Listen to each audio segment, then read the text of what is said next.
Good morning, everybody. I'm here, and boy, was I having some trouble this morning with YouTube. I couldn't get it to work.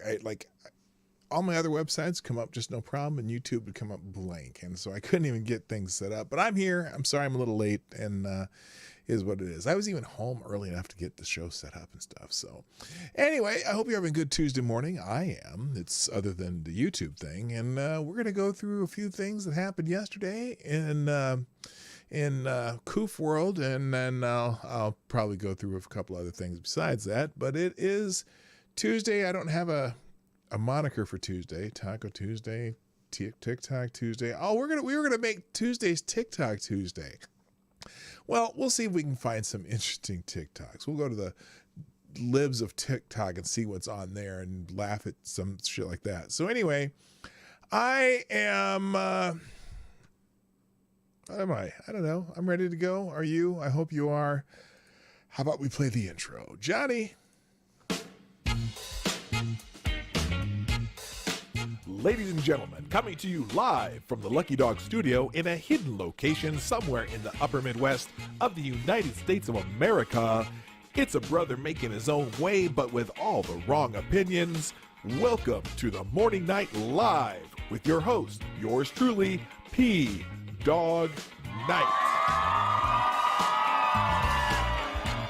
All right, time to stop the music. Good morning, everybody. Welcome to the Morning Night Live. I am your host, Marty, also known as Dawg Knight on the internet. Welcome back to the Dawg Knight Channel. It is Tuesday, the 21st of September, 2021, 9/21/21. You can't do it 21/21/21, but you can do it 9/21/21/21, and I've said 21 enough times. Good morning. I hope you're having a lovely day. I need to put this back on live chat. I did that. And like I said, little discombobulated because of YouTube messing me up this morning, but we're here, and you're here, and I'm here, and let's say good morning to everybody here, and then we'll get into some news and things that happened yesterday and just things for me to bitch about. Because, you know, that is how it's going to be today, okay? First of all, by the way, I do have my cup of reparations. I'm happy to have that. Oh, well, thank you, Teresa, with the first, you are the first sponsor of the day. Thank you so much. Asshole. I don't know why I said that, but Teresa Kid, thank you for sponsoring the show through one of the several ways you can sponsor this show. One through YouTube SuperChats or Streamlabs if you don't want to give 30% of your money to Susan. And then there's a couple other options down there. Also, share the stream, hit the like button while you're here if you like what's going on, and we'll roll like the wheel when man invented it. I don't know why I said that. Anyway, let's say good morning, everybody. First in the chat today is GunFox61. Thank you for being here, our ever faithful administrator of the Discord server. By the way, if you want to join the Discord server, that information will be in the chat periodically via the bot, via Streamlabs. And always a lot of great information on there. I pulled a story from there this morning that's very complimentary to what we're doing today. So check out our Discord server. Also, good morning to Tyler F., Snobdumble Nation, Zach Osborne, good morning. Also, Mike Savage, Blarg, Rotten Corpses in the house, nice to see you. Special K on Acid, C-Tron, Attack Alpaca, Aaron Meredith, Jesse Leon, good morning, everybody. Advocatus Diabli, the Devil's Advocates in the house. Maddie's here, nice to see you. Oh, You are the new streamer. wrong one. Try that one. There you go. Got to have the trucker horn for Maddie and Ronan if they're always in the chat. Also, good morning, Dumb Beard. Nice to see you back. Teresa the Kid, who's already sponsored the show. Thank you so much. Good morning, Spud Gun. Nice to see you. James Colley, Boomer, and Renee Mayette, and also my buddy Jimmy from Philly. Check out Jimmy from Philly's channel. Jimmy, you almost have, I think you already have more subs than I do. I think, or you're somewhere close. I think I'm at 1,152 and Jimmy hit 1,000 like that. So Jimmy's streams are always fun if you have things go on. Jimmy says through YouTube Super Chat, thank you, sir. Who says, happy Tuesday. Yes, it is a happy Tuesday. We're glad to be here. Also, good morning, Richo, Dom O'Leary, And okay, I think that's everybody. Oh, Boomer Sooner. Oh, I got you. I got you, James Cowley. All right. I'm glad you're all here. I hope you're having a good morning. All right, let's get into it because that's what we do here. We check out what's happening in the news and we try to stay on top of things. Now, one thing I wanted to do is check the Explore tab. There was something going around about some memo that the Trump lawyer had when they were trying to determine how they're going to stop the counting of votes and things like that. I don't really know. It was interesting. It's not being featured on YouTube, but a lot of the Never Trump type people are passing it around today. I didn't really get to see all that. Maybe I'll find that for tomorrow. But today, President Biden is going to address the UN General Assembly. Now, that's a scary thought. But in fact, it says it might even be live. Right? Oh my God, he's talking right now. Should we watch it? Oh, I don't want to watch it. ABC. Was the White House covering it? Hang on a second. Let me see if I can get another YouTube channel up. If the White House's channel is covering, I'd rather do it on there. White House. Okay, let's see if he's on here. Is it live? He is on live. Oh my God. We do not come together Hang on. to address the urgent threats like COVID-19 and climate change. Okay, let's threats watch this. I wasn't like expecting nuclear this. Sorry. proliferation. The United States remains committed to Should we go back to the beginning? preventing Iran Let's go back to the from gaining beginning a of nuclear this. weapon. We're working with the All right, hang on. P5+1. Okay, so it's not quite going to be live. Okay, we're going to go ahead and go back and watch. I wasn't planning on this, but this is what we're going to do. Hello, Busters, Outlaws, Black Hebrews are light. That's right. And anyone else jump in? That's okay. Good morning, guys. Let's see. Let's see if we can find it. Let's start the. I always like to. On behalf of the General Assembly, I have the Okay, honor let's to welcome watch the president. I to the wasn't United planning on it, Nations but let's try it. His Excellency Joseph R. Biden Jr., President of the United States. This is a of programming America, change for today. and to invite him to address the Assembly. They're keeping us safe, though. Mr. President, Mr. Secretary General, He can't my speak. fellow delegates, He's already slurred. to all those who dedicate themselves to this Now noble let's start with real quick though. Notice how alert he looks right now. It's morning. It's 10 o'clock in the morning, and I think he's had plenty of caffeine. We'll just see what happens here. mission of this institution. It's my honor to speak to you for the first time this institution needs to as go away, President of the United personally. States. We meet this year in a moment of intermingled with great pain It's Watch and Face extraordinary Tuesday, yes. possibility. We've lost so much to this devastating pandemic that continues to claim lives around the world and impact so much on our existence.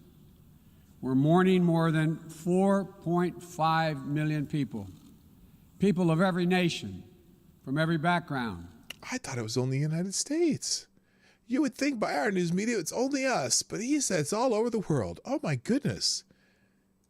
Each death is an individual heartbreak, but our shared grief is a poignant reminder that our collective future will hinge on our collective. ability to recognize The our Great common Reset. humanity and to act together. Ladies and gentlemen, this is the clear and urgent choice that we face here at the dawning of what must be a decisive decade for our world. A decade that will quite literally determine our futures. Literally. As a global community, we're challenged by urgent and looming crises, wherein lie enormous opportunities. Oh, he coughed. He coughed. Yes, are we going to let these crises go to waste, Joe? Is the entire world going to get on page with this this new world order, this great reset? If Except if you're we can summon the will. Except if you're Afghan children. Except if you're Afghan children in a car near one of your assets. And resolve to seize these opportunities. Will we work together to save lives, defeat COVID-19 everywhere? defeat COVID-19. An endemic. It's endemic already, Joe. It's already endemic. We're fighting it in animals. We're fighting it in other species. It's not going away. So we need to learn how to find ways to handle it. And take the necessary steps to prepare ourselves for the next pandemic, for there will be another one. Will we fail to harness the tools? Or will it be in 100 years? At our disposal? Wait, there will be another one? Are you planning? Do you got to deal with that lab again? Just checking. As the more virulent and dangerous variants take hold, will we meet the threat of challenging climate, the challenging climate we're all feeling, already ravaging every part of our world with extreme weather? Oh, give me a break. Give me a break. Don't start this. Or will we suffer the merciless march of ever-worsening droughts and floods, more intense fires and hurricanes, longer heat waves, and rising seas? Okay, this is a cheery message. Holy shit. Wait, did he call the pandemic a tool? I don't know what he said. I'm not going to go back, though. Will we affirm and uphold the human dignity and human rights of Afghani women? For which nations in common cause more than 7 decades ago formed this institution? Will we apply this now and strengthen useless the core tenets of the international system, including the UN Charter?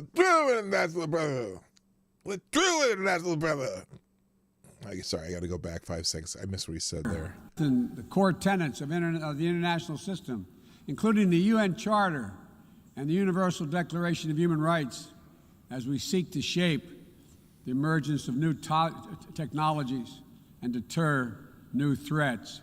Hey, Joe, speaking of that, what nations are on the UN Human Rights Commission?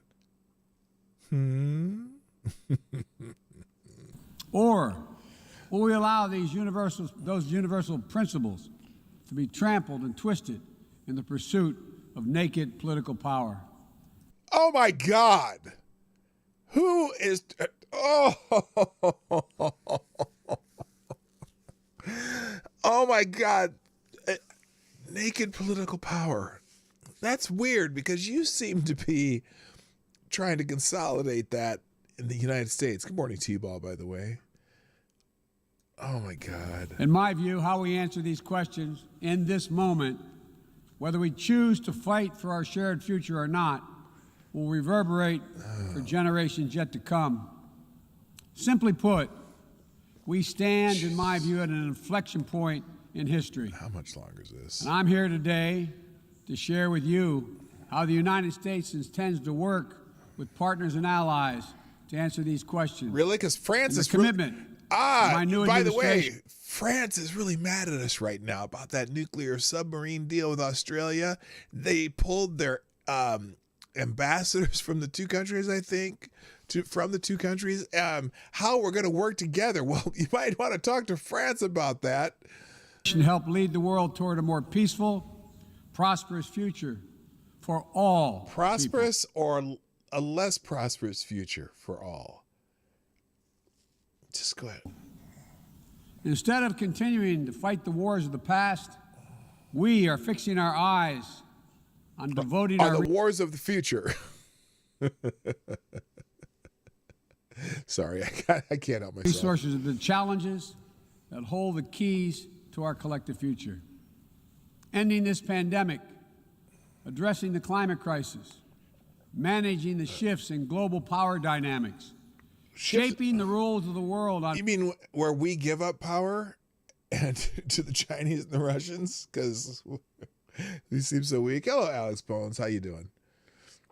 Vital issues like trade, cyber, and emerging technologies, and facing the threat of terrorism as it stands today. But you think our biggest terrorism threat's from within, so that's your little issue, Joe. But maybe, and you've just opened up the greatest terrorist training ground in the world to the Taliban. God. Oh, my God. We've ended 20 years of conflict in Afghanistan. Yeah. Oh, you ended it all right. You ended it with a bang. Oh, that was not a good choice of phrasing. Anyway. Close this period of relentless war. We're opening a new era of relentless diplomacy, of using the power of our development aid to invest in new ways of lifting people up around the world. So Americans get to spend their Renewing money and around defending the world. democracy, of proving that no matter how challenging. Defending democracy. How's that democracy over in China? Or better yet, how's the democracy doing in Afghanistan? That's the one I'm curious about. Or how complex the problems we're going to face, government by... Oh!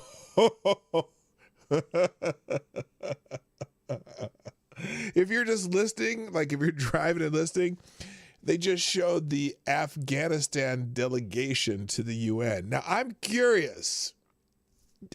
I'm just curious. If this is the official Afghanistan delegation to the United Nations, like as in the Taliban version, or is this just some guy that's left over that can't go back because he knows he'll be probably well, anyway, they'll have a helicopter for him, if you know what I mean. And for the people is still the best way to deliver for all of our people. Oh boy. And as the United States turns our focus to the priorities and the regions of the world like the Indo-Pacific that are most consequential today and tomorrow. Wait, why are we need to start turning our priorities to some problems we got here ourselves, like the homeless in California, well, in every state, or how about that border? We're going to talk about the border if we get to this. I'm going to stop interrupting this, but if it's maybe a little too long, I'm going to try to get in the articles I want to get in today. Anyway. We'll do so with our allies and partners through cooperation at multilateral institutions like the United Nations. To what? Partners that are most consequential today and tomorrow. We'll do so with our allies and partners through cooperation at multilateral institutions like the United Nations to amplify. Multilateral. I know he meant multinational. Unless he meant multilateral, which doesn't make sense. What was that word? Multilateral. Anyway. Our collective strength and speed our progress toward dealing with these global challenges. That's right. Is the fundamental truth of the 21st century. What is the fundamental truth? Within Joe? each of our countries and as a global community, that our own success is bound up in others succeeding as well. To deliver for our own people, we must also engage deeply with the rest of the world. To ensure that our own future, we must work together with other partners, our partners, toward a shared future. Our security. A strong America is good for the world. Just saying. Our prosperity and our very freedoms are interconnected, in my view, as never before. I bet the Uyghurs And care to so, differ. I believe we must work together as never before. Over the last 8 months, I prioritized rebuilding our alliances, revitalizing our partnerships, and recognizing they're essential and central to America's enduring security and prosperity. We have reaffirmed our sacred NATO alliance to Article 5 commitment. We're working with our allies toward a new strategic concept that will help our alliance better take on evolving threats of today and tomorrow. Whoa. Wait a minute. Does this make sense to tout that at a speech at the UN? Because the NATO alliance is basically in opposition to certain other, I wouldn't say alliances, but the threat there by touting the NATO alliance, he's saying that some other countries that are a part of the United Nations are a threat. How does this? Oh my God, I don't understand why he's bringing this in here. But if he's talking to a U.S. audience, I understand why that might be important. Or if he's talking to strictly a European audience, I can see why that would be important. But why is he doing that to a UN audience? Holy shit, I don't get it. Anyway. We renewed our engagement with the European Union, a fundamental partner in tackling a full range of significant issues. Wow. But you just made a deal with the UK and Australia, taking out certain ship-making capabilities of one of those members of the European Union. And personally, F the European Union. By the way, good morning, Kessler. Good morning, Always Lost and Nothing Else. Nice to see you this morning. Facing our world today.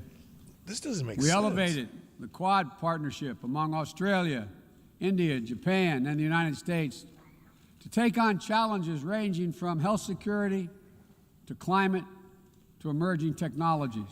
And threats from China. We're engaging with regional institutions from ASEAN. Black Hebrew Israelite, are you at a football game right now? Fuck Joe Biden. Fuck Joe Biden. To the African Union, to the Organization of American States, to focus on people's urgent needs for better health. Focus on people's urges, needs. Which one is it, Joe? And better economic outcomes. We're back at the table in international forums, International the United Nations, to focus attention and to spur global action on shared challenges. We are re-engaged at the World Health Organization. Yeah, working that's going really well with COVAX to deliver life-saving vaccines around the world.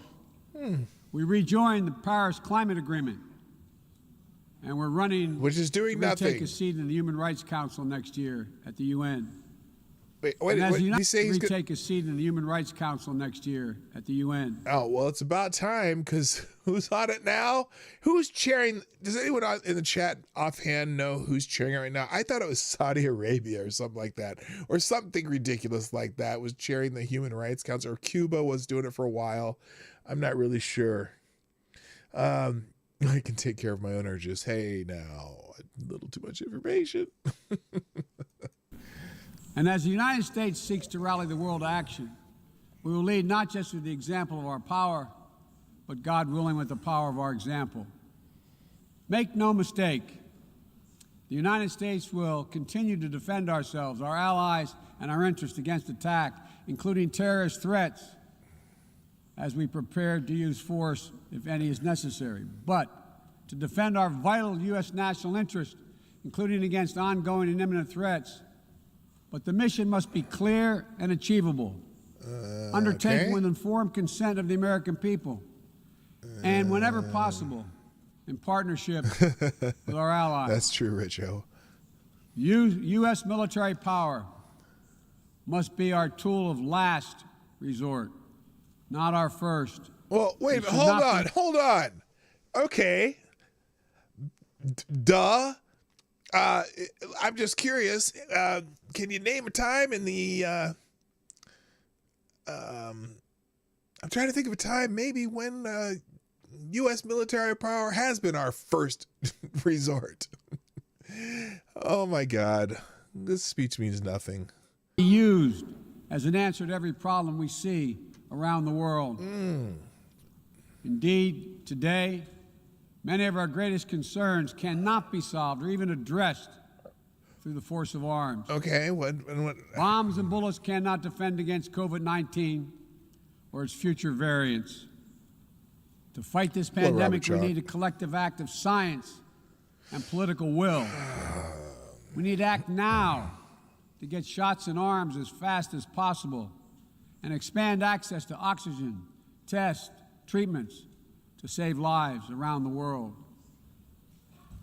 We've been criticized pretty heavily because we're so busy getting our first and second shots and talking about boosters, and then that talk about boosters has got other countries going, hey, wait a minute, can you get some other people's vaccines out there? Which I say, go and give them to them all. I don't particularly care. Hello, King, how you doing?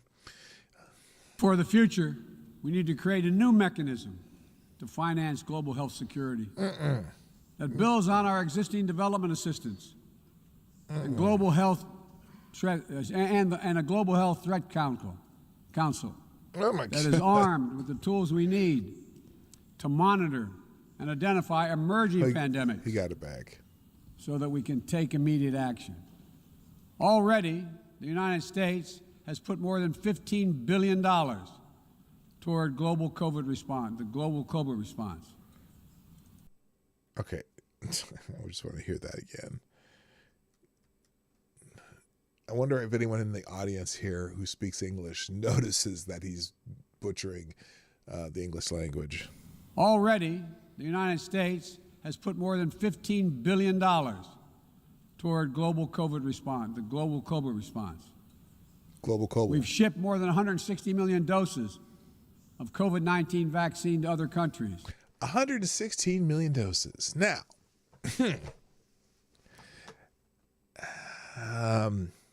how many people are in the world? Not that look, 116 million doses. That isn't even enough for a third of our own population. Now, granted, I think we've done 200 and almost 300 million doses have gone out in the U.S. I mean, that's literally, I don't know. Anyway, but okay. Oh, interesting pause game. There you go. I was looking at the interpreters going. She's just, the interpreter's saying right there, she's saying, what the fuck did he just say? Anyway. This includes 130 million doses from our own supply and the first tranches of the 500 million doses. And the first what? Our own supply. And the first tranches of the 130 million doses from our own supply. And the first tranches of the 500 million doses. Our own supply. And the first tranches of the 500 million doses. Okay, does anyone know what he just said there? I have no freaking idea. Doses of Pfizer vaccine we purchased to donate through COVAX. Planes carrying vaccines from the United States have already landed in 100 countries. Wait a minute. Hold on. So 110 million doses or whatever. Planes have landed in 100 countries carrying doses. So if you average that out, it's less than just barely over 1 million per country. I wonder if any of these countries have more than 1 million people. I'm just curious. Got to try to do a little math there. Hello, Infamous One, Machine Man, just you two. And okay, gotcha. Trenches. What did he say? Anybody could? I have no idea what he said. Anyway, bringing people all over the world a little dose of hope, as one American nurse termed it to me. Oh, that's a dose that's of catchy. Hope, direct from the American people, and importantly, his dentures are slipping. Strings attached. And tomorrow, I wonder how So the Pfizer vaccine has some pretty strict protocols for temperature control. I wonder how many of those doses of hope landing in 100 countries, how they did with the temperature control in those, because they got to stay like seriously, you got to almost use liquid nitrogen to keep them cold enough. Just curious. At the U.S.-hosted Global COVID-19 Summit, I'll be announcing additional commitments as we seek to advance the fight against COVID-19 and hold ourselves accountable around specific targets on 3 key challenges. Oh, here we go. Saving lives now, vaccinating the world, and building back better.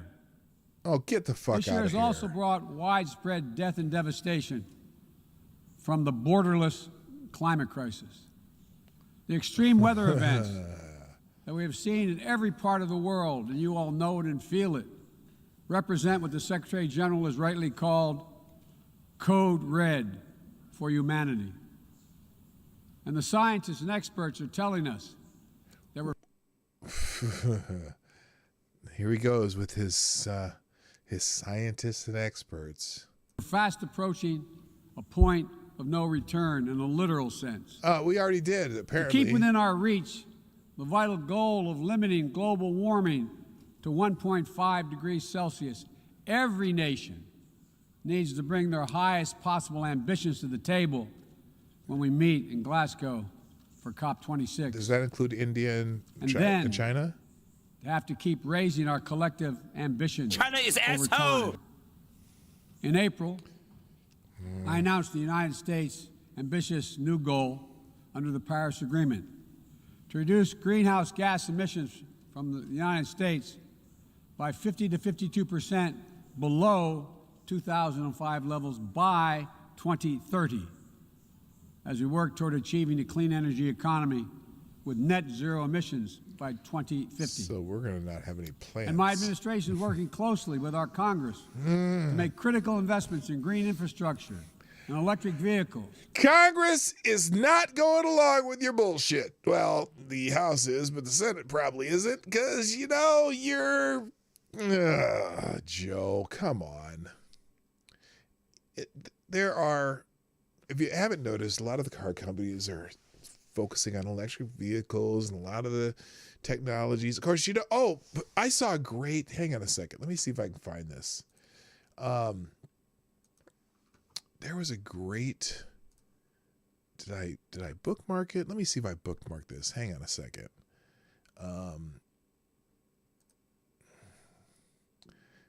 There was a great saying that I think I retweeted it. Hang on a second here.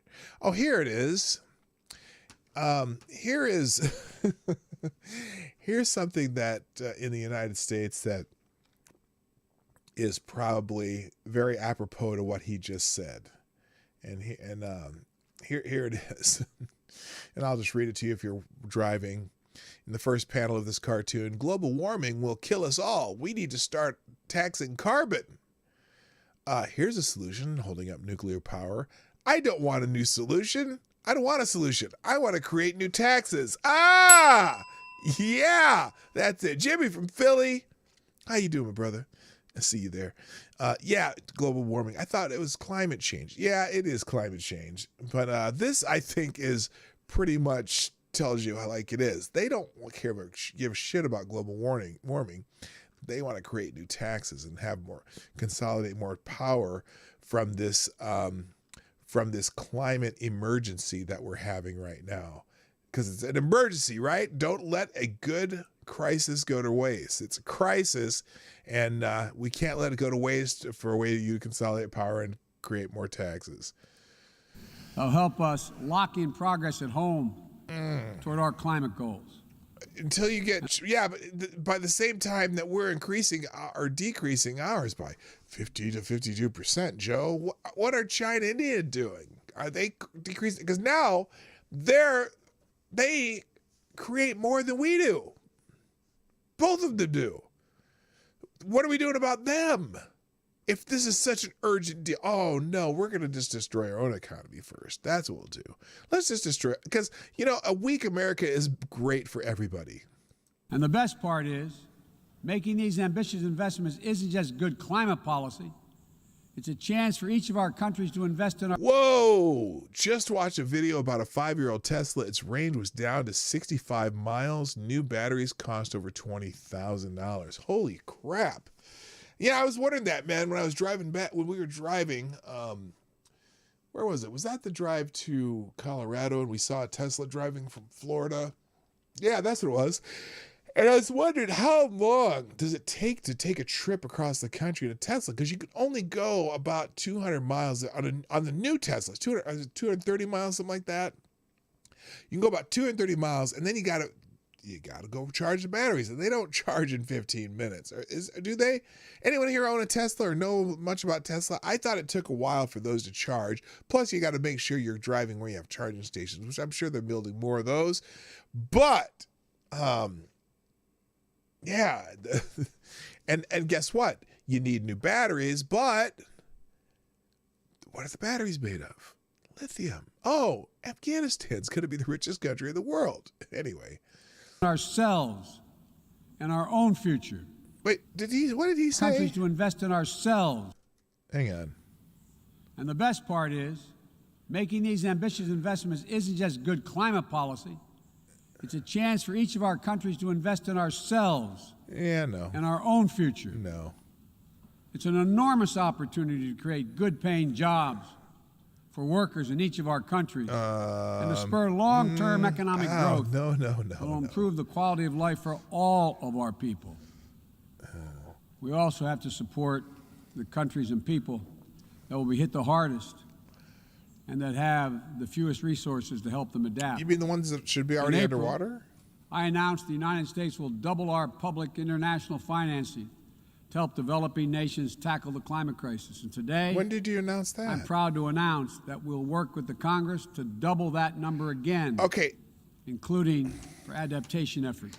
so here we go again. This will make He's announcing that he's promising to work with Congress to double it again. Except there's one problem. What if they say no?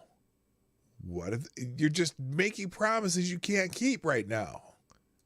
The United States a leader in public climate finance, and with our added support, together with increased private capital. Wait, I know what it is. See, they're going to try, the Democrats are going to try to pressure Sinema and Joe Manchin into getting rid of the filibuster so they can just pass whatever they want. Whatever Joe Biden wants, Joe Biden gets, because Joe Biden is our newest dictator. Is that what they're trying to do? Oh, did I say that out loud? Oh, darn. From other donors, will be able to meet the goal of mobilizing $100 True billion international pressure. to support climate action in developing nations. He's just throwing out numbers. As we deal with these crises, we're also encountering a new era, an era of new technologies and possibilities that have potential to release and reshape every aspect of human existence. And it's up to all of us to determine whether these technologies are a force to empower people. Infamous one, you are asking the right question right now. What the F does this even have to do with the UN? Almost sounds like he's talking about an American economic plan, because this is not going to happen in every country. It's like, oh my God.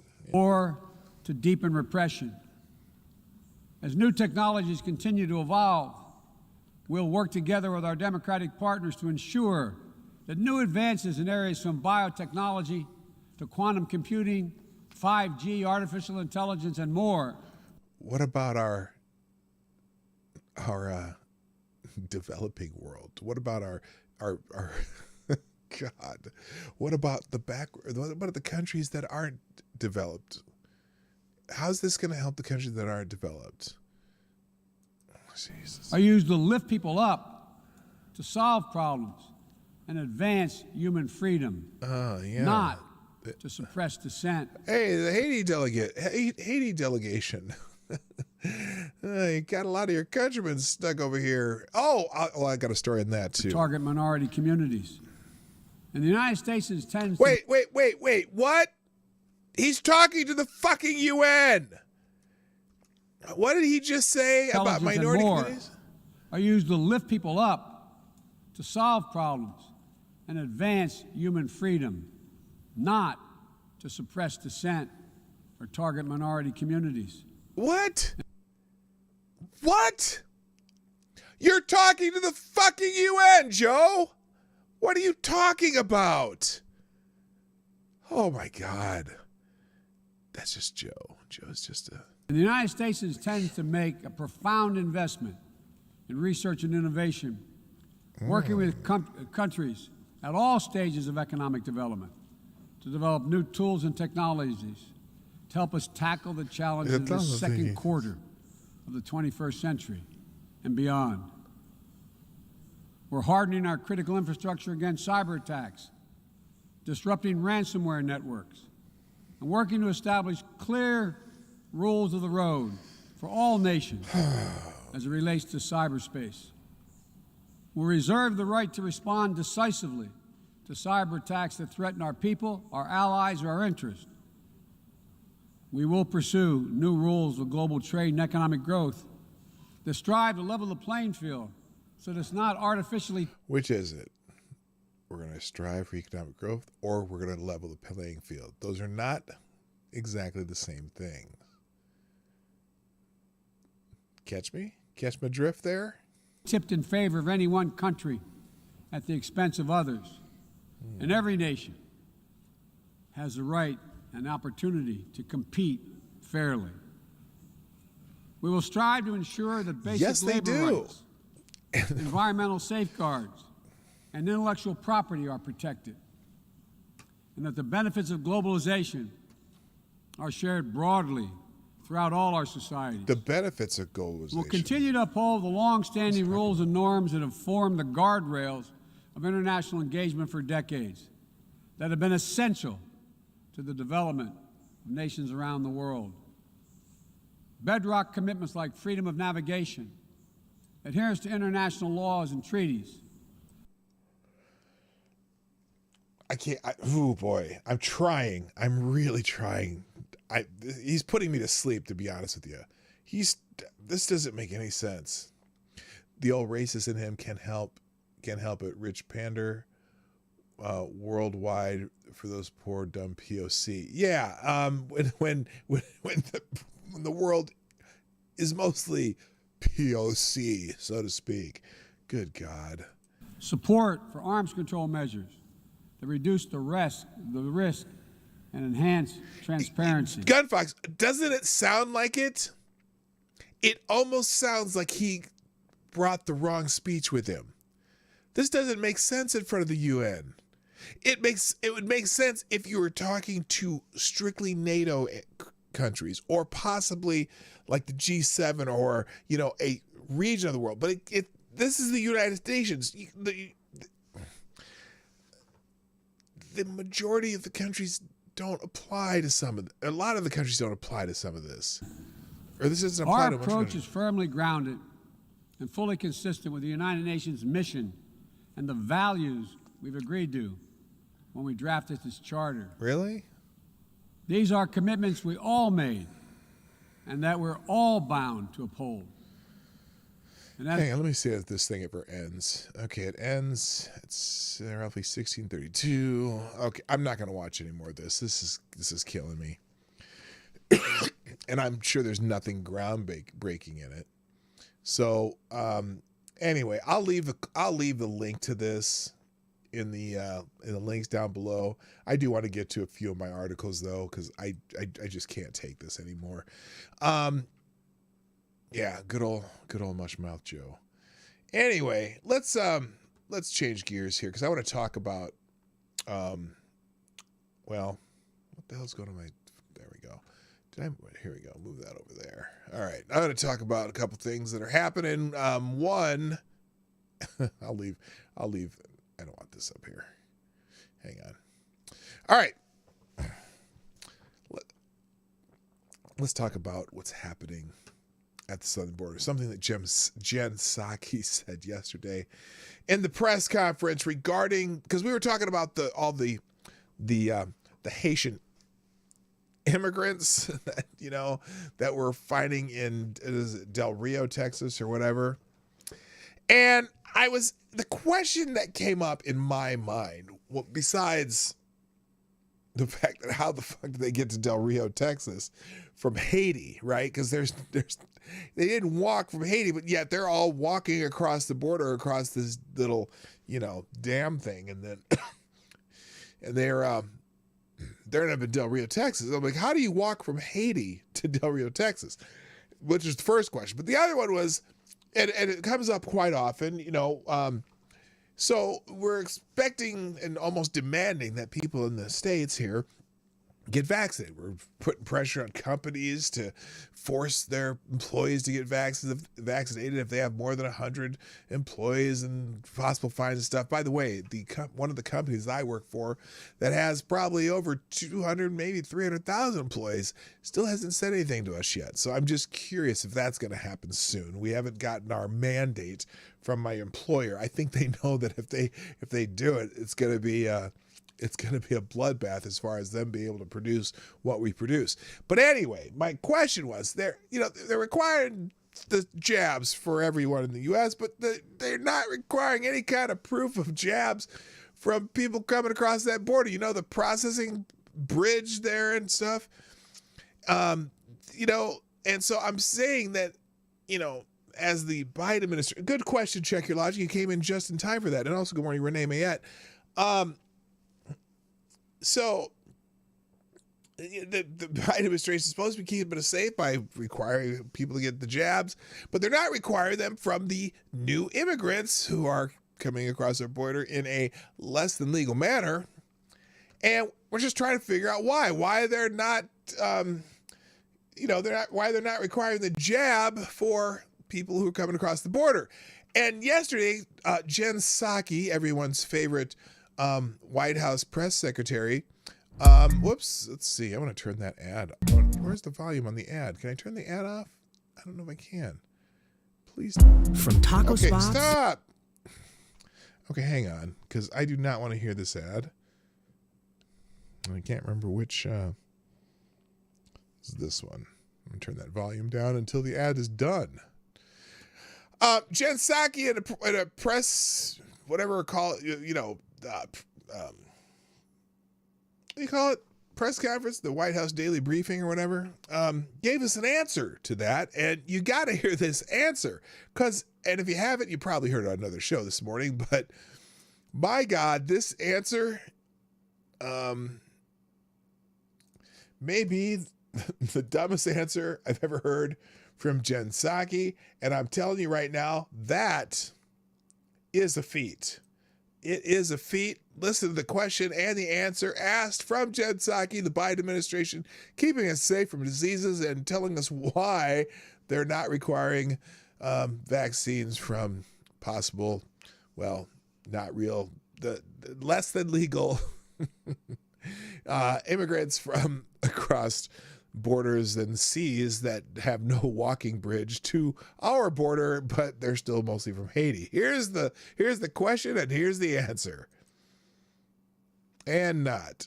Why is there no sound? Okay, hang on. And setting up camps on this side of the border. Let's start this over. About what's going on at the border. Is somebody asking the foreign nationals who are walking into Del Rio, Texas, and setting up camps on this side of the border for proof of vaccination or a negative COVID test? Oh, good question. Well, first of all, I can readdress for you or re-talk you through what steps we take. That is the policy for people who fly into the country. So if somebody walks into the country right across the river, does somebody ask them to see their vaccination card? Well, let me explain to you again, Peter, how our process works. As individuals. She's a little salty about that question. Let me explain. Anyway. As individuals come across the border, and they are both assessed for whether they have any symptoms. If they have symptoms. Really? Now, they are assessed as they come across the border, she says. Did y'all see that section we saw yesterday when they were flying out in the helicopter and they're just walking across the border and they're trying to process all? Are they assessing every single one of those people who, as they walk across the border, for what she's about to say here? The intention is for them to be quarantined. That is our process. They're not intending to stay here for a lengthy period of time. I don't think it's the same. What? Now that's the part I was going to have you hear. Listen to that again. These are people who are just walking across our border. And she says they're not. Does somebody ask them to see their vaccination card? Well, let me explain to you again, Peter, how our process works. As individuals come across the border, and they are both assessed for whether they have any symptoms. If they have symptoms, the intention is for them to be quarantined. That is our process. They're not intending to stay here for a lengthy period of time. I don't think it's the same thing. It's not the same thing. These are individuals, as we've noted and as we've been discussed. We are expelling individuals based on Title 42.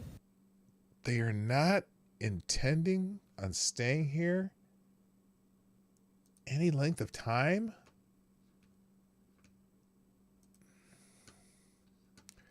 So these people walking across the border, am I to understand that they're just coming over to maybe go tubing on the San Marcos River and then they're going to go back to Mexico and walk back to Haiti? What the actual fuck are you talking about, Jen Psaki? Not to be confused with the warm liquor from Japan. Never say the word liquor and Jen Psaki in the same sentence. Nearly 15,000 immigrants, mostly from Haiti, have created a makeshift camp under a bridge in Del Rio, Texas. The Del Rio International Bridge on the border of Texas and Mexico as they seek entry to the United States. And she said, I guess apparently she admitted there was a double standard for migrants crossing in the United States and American citizens working for private businesses with over 100 employees under the Biden administration vaccine mandate. That's correct, she said when a reporter pointed out the double standard.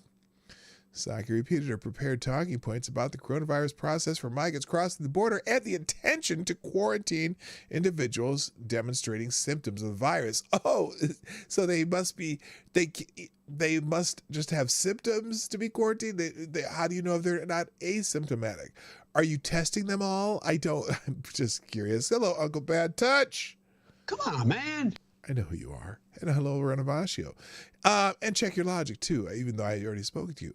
But yeah, using Title 42 authorities to expel some of the migrants from Haiti crossing the border into Texas. But, yeah, what she said made no fucking sense whatsoever. I just thought I'd highlight that. Now, and I'm just going to keep going here. Do not comply. Oh, goodness. So now, also there was this thing going on yesterday. Hello, Aaron Meredith. That they were talking about border agents whipping Haitians. Apparently, someone who wrote the articles for several outlets had never seen someone ride a horse before, especially Western style.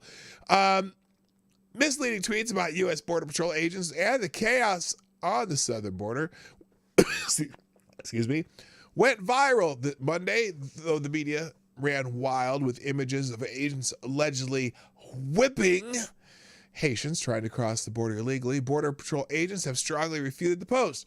Border Patrol is mounted on horseback, rounding up Haitian refugees with whips, posted Sawyer Hackett, senior advisor to Democrat Julian Castro and People's First Future PAC.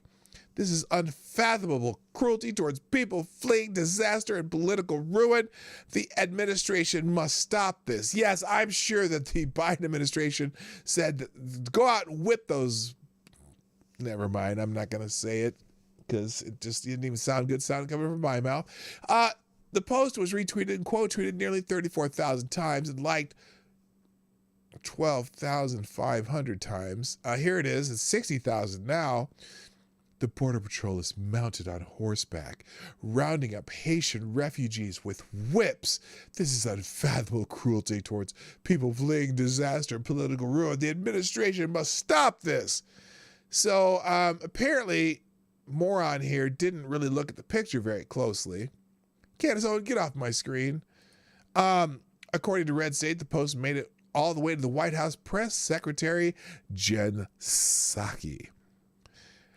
There wasn't one picture of anyone being hit with whips or reins, yet when White House Press Secretary Jen Psaki was asked about the story, the reporter referred to the pictures that we have seen, and so did Psaki.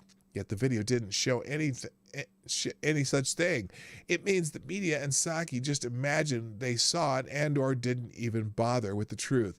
They just are easily manipulated by the narrative. Fox News digital editor Peter Hassan, however, spoke to a Border Patrol agent about the allegation, and an agent strongly denied Hackett's post.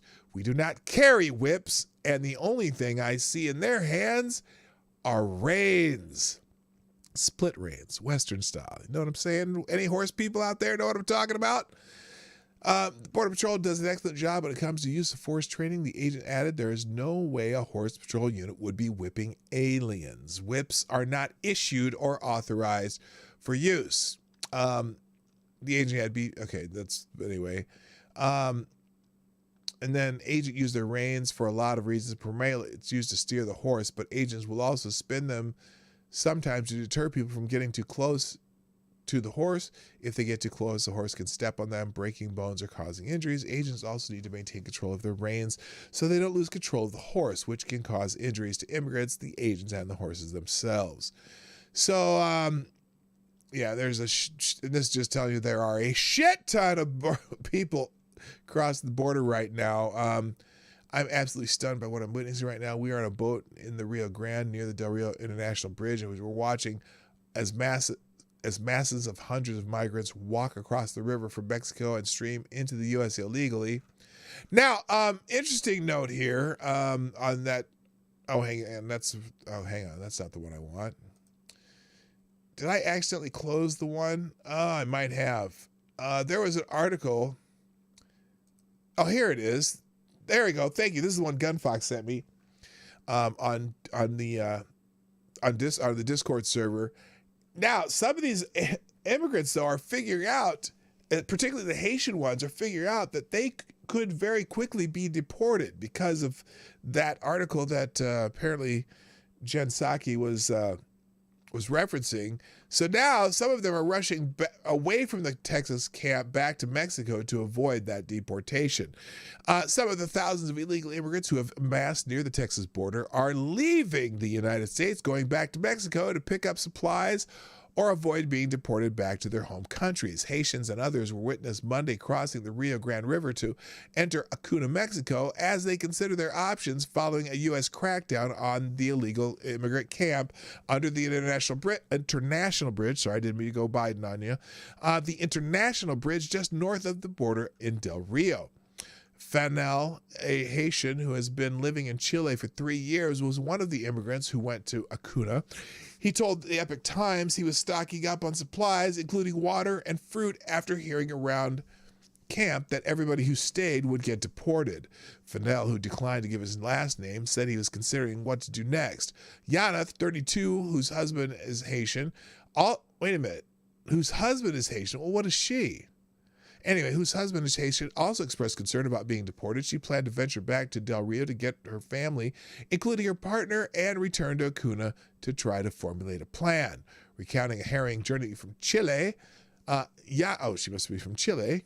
Yana said that most women who travel through the Darien jungle get raped. I'm not going back, she said, adding that the family would likely go to a different part of the U.S.-Mexico border to try to cross there. Well, at least she's bound and determined. Oh boy. Anyway, so there's Nader Alf, 39, was not certain of heading to a different spot on the border. The Haitian native, who was with his 9-year-old son, was looking for a shelter in Mexico and said he'd stay there for now.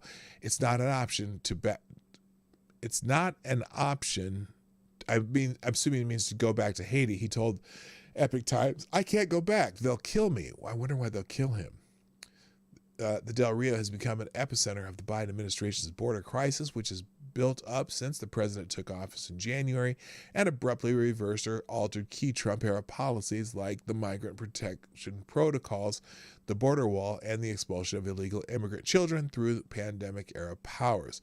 Homeland Security Secretary Alejandro Mayorkas traveled to the area on Monday to get an on-the-ground operational update to see firsthand the huge litter-ridden camp that sprung up under the International Bridge in the Texas town.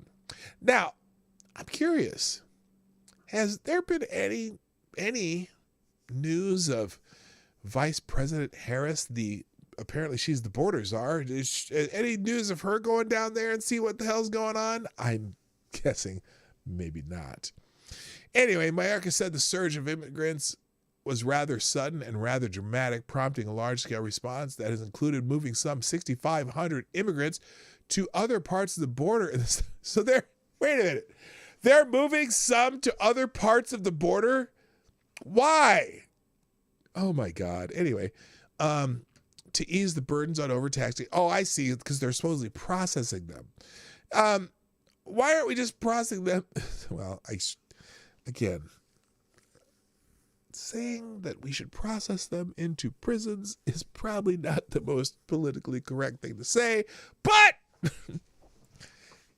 it seems only to make sense. Anyway, So anyway, a lot of them are going back over to Mexico so they don't get deported because they are actually, maybe, is it just me or does that make it sound like the Biden administration is doing its job?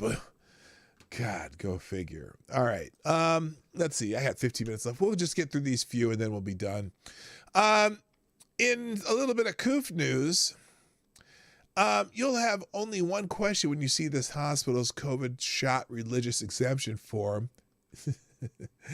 Is this thing legal? So Hollywood's glamour hospital, Cedars-Sinai, is requiring what amounts to a religious test to remain employed in the age of COVID. At least that's what it looks like based on the form the hospital requires employees to attest to in order to get a religious exemption from the hospital's stupid 19 jab mandate. You'd think that a hospital that caters to Hollywood creatures like the freewheeling Pink, Madonna, Frank Sinatra, and OJ attorney Johnny Cochran, and has entire wings bankrolled by entertainment luminaries, would think a bit more highly of free speech and the idea of freedom of expression but judging by the looks of the gobsmackingly invasive religious accommodations forum, you'd be wrong. It's shocking, really. Recently, PJ Media published a story, Fight Back, here's how people are legally resisting dystopian diktats to get a COVID jab or be fired. The story appeared before Joe Biden threatened to make stupid 19 jabs mandatory for all government employees, except certain pet employees such as postal workers whose union would tell you to fuck off, West Wing friends of Joe Apparatchik, and congressional employees. But you, not so much. In the story, I asked for feedback, and boy, did I get it. You'll be hearing those stories in the coming days. People from inside of the biggest government institution to Cedars-Sinai, a small-town USA Fire Department, shared the inside scoop on what bully bosses turned stupid 19 experts were doing. People were shook. They were actually being forced to choose between a job that would support their families or a jab that, for some reason, they didn't want or need or believed was against their religious beliefs. Now, let me skip down here because, let's see, where is it? So anyway, let me do this. A husband who shall remain nameless wrote in about how his wife, a mother of 3 small children and breadwinner of the family, and had been told she must get the jab or else the extortion kept them up at night. Here it is. It's 1 o'clock on a Friday night, and I'm lying in bed just read your article on PJ Media about fighting back against the vaccine mandates. I felt compelled to get out of bed, pull out the laptop, and shoot you a quick message. It felt so good to hear that my wife isn't the only one going through this horrific gut-wrenching mandate being forced down upon us. We obviously know there are others going through the same employer mandate, stab mandate, but it was nice to hear different ways people are fighting back.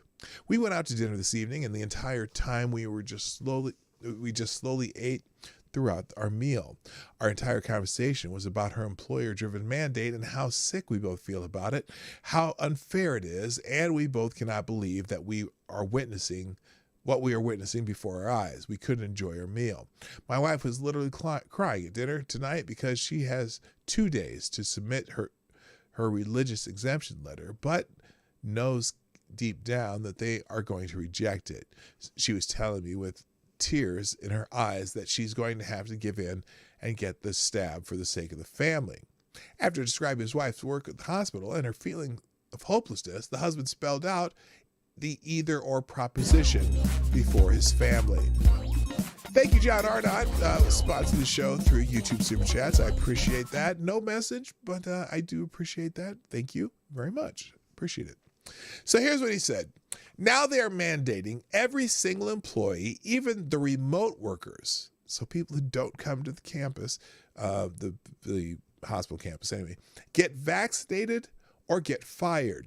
They are saying employees can apply for a religious or medical exemption, but from what we hear from people directly inside the HR department is they are rejecting almost all religious exemption letters. Cedars-Sinai claims to be a religious hospital, but this is far from it. And the fact that we heard that they are pretty much rejecting almost all religious exemption letters is sickening. How can an HR rep who doesn't even know the employee tell them their faithfulness isn't enough to qualify for a religious exemption? On top of that, the questions Cedars-Sinai is requiring in the exemption application are sickening. See attached.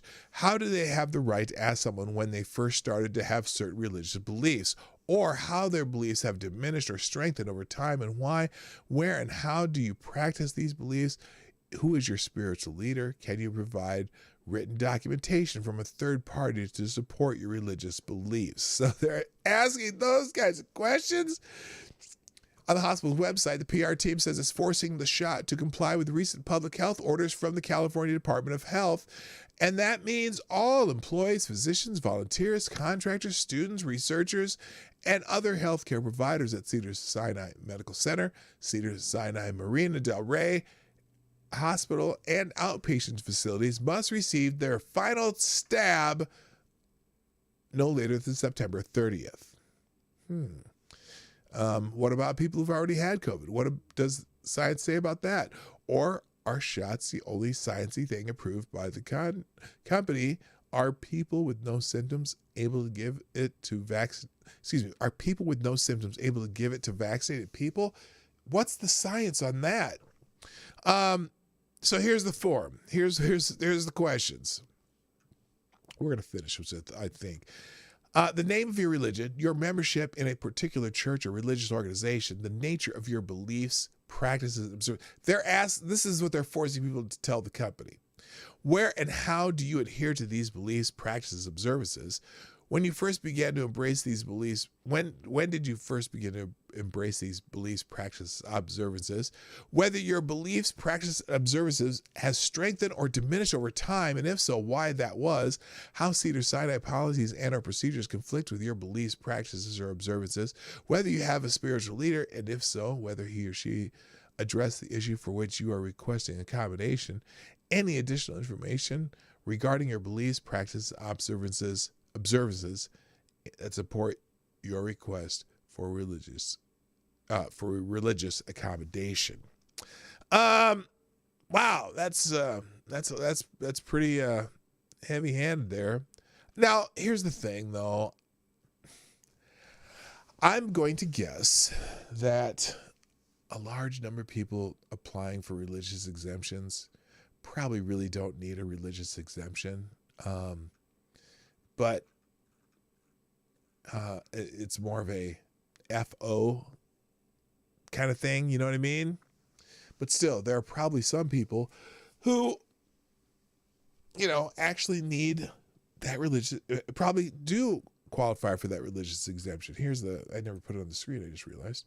So it's kind of strange, isn't it? Here, let me put this up here. So that's the list. And if you want to come back and pause that. Actually, this will be in the tab below. But let's say someone tells you the name of their pastor or rabbi. Will they check to make sure the holy man is holy enough for their religious accommodation?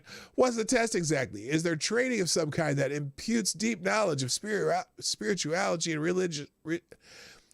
religiosity such that they can divine whose leader is really, really holy? We'd all love to know. Will a note from your pastor or rabbi be required? Anyway, this goes on and on. You can certainly find that. Sorry guys, a little yawn there. I found this kind of humorous too. Let me fit this on the page. Oh, it already fits on the page where you are. Anyway, there's been a poll shift on stabs from turbo liberal wine moms to conservatives. In the waning days of the stupid 19 pandemic, vaccine hesitancy and avoidance has emerged as a predominantly right-wing phenomenon, but it wasn't always that way. Well, right-wing and black folks, I should tell you. As pharmaceutical companies prepared their stupid 19 stabs in late 2020, Democrats claimed that the stabs could not be trusted due to alleged political interference in the Food and Drug Administration approval process. Wow! I can't imagine that there would be any political interference in the Food and Drug Administration's approval process. Because didn't they just suddenly, didn't they just say you could do all of them? Like that they're all fully, one of them is all fully approved, and then now they have to go back and do more extensive tests on pregnant women, and then they're going to say they're going to make it available for 5-year-olds. When again 0 to 17, are there even 400 deaths from 0 to 17 from this? I know there's more people who've been shot in multiple cities than that. I know there've been more suicides than that over this time. Anyway,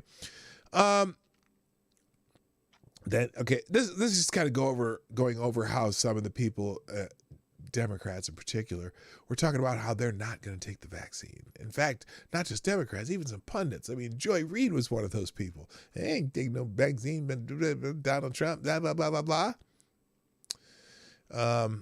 This article kind of just goes through that, and I want to skip that for now. So you can check it out in the tab down below, or in the link down below, which will be in the second paragraph of the description. Here's a good question too, because there's, we talked about how the FDA said, kind of said F you about the booster shots. No, we're not going to approve them now. Is the FDA's stupid 19 booster shot fiasco the beginning of the end for Faucism? Hashtag resist Faucism. Dr. Anthony Fauci. Hey, what happened there? Let's try that again. Dr. Anthony Fauci